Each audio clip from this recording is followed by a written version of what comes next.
Hey guys, it's Kim and Dan, and we love our Christmas tree. We love our Christmas tree so much that we still have it up, even though it's kind of droopy and dry.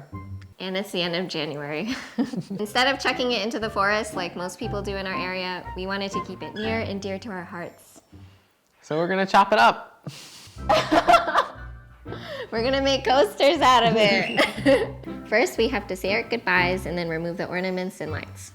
Bye, Christmas tree. Goodbye, ornament. Then we have to find some way to get the tree out of the house without making a mess. That's not gonna happen. You're making such a mess. Oh my God, that is awful. Look at all the mess. There's like pine needles. Oh my no.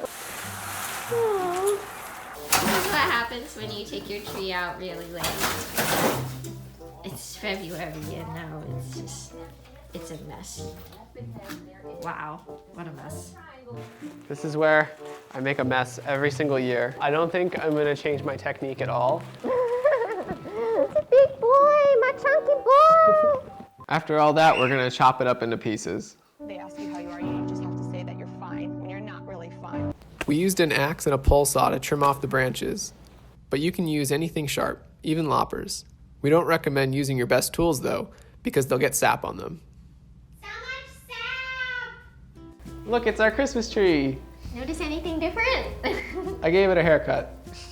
Yeah, so how'd that go? Yeah, I got a bunch of sap all over our saw, but good thing we have. Last year's tree. Yeah, last year's tree. We gave it a trim just like this year's tree, and this one's been drying out for the whole year. So hopefully all the sap is dried up and we can make some nice coasters. Let's get started. Before we got to cutting, we placed some painter's tape down as our reference point so that each slice would be a consistent thickness of 1/2 inch. Early on, we discovered that our tree wasn't wide enough for coasters, so we experimented with different thicknesses and decided to turn some of the slices into ornaments too. We were really impressed with how thin we can get them. What do you think? All right, so we did a test cut of a really thin, kind of like pancake size layer, and it turned out pretty good. Yeah, I would hang this on a Christmas tree. This would be a nice ornament. Yeah. Hey everybody, so we're in the basement and look at what we have! We have a whole bunch of different sizes and shapes too. So we've got some big ones. And some really small ones. Itty bitty ones. If you take a look at these from a distance, they look almost finished, but if you look at them pretty close up, you'll see that it's actually really rough. And we noticed that some of them have a few sap pockets on them.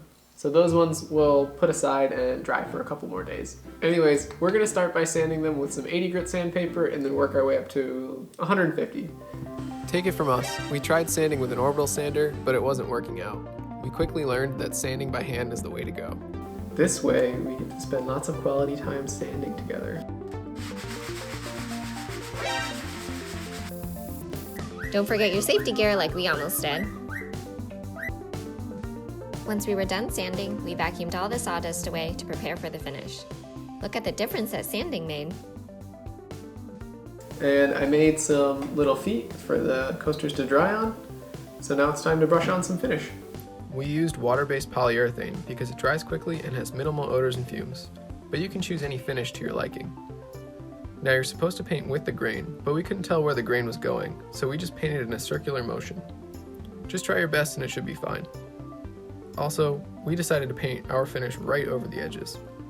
You can remove the bark if you'd like, but that sounds like a lot more work. And we kind of like the look. All right guys, the moment of truth. Let's test if the coasters work. Ready? Yeah. Yay! Yay! Just enough space. They almost don't fit. I think it's perfect. Cheers! All right, so we brought back some other types of mugs and cups, and we're gonna twist them all. Oh, Dan. Mine's a little bit big, and I don't know if these are really gonna cut it for this guy. The best part about this DIY is that it doesn't have to be done with just your Christmas tree. If you have any trees that have fallen down in your neighborhood, You can sneak around, grab a branch or two. So our tree was about 6 feet tall, and we managed to get 8 coasters out of it. So if you have a smaller tree, you might end up with a few less coasters.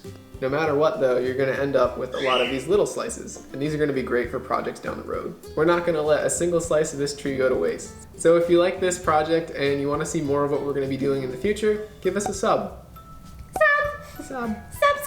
Subscribe. It's free. We'll be doing something with these. We'll figure it out. I already know, but it's a secret. You have to subscribe to find out.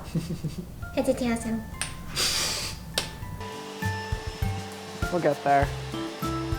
Is it bearable? Do you want to really test it? No. No. Don't touch my baby!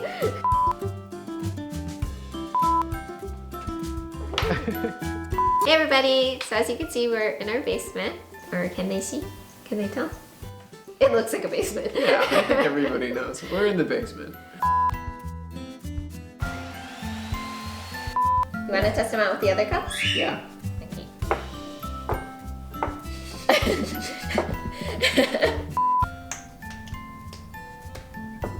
Tails. Eels. Cheers! Oh!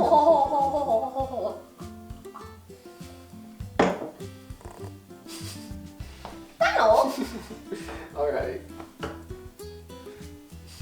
Now I can put my cup down with peace of mind, knowing that my table is safe.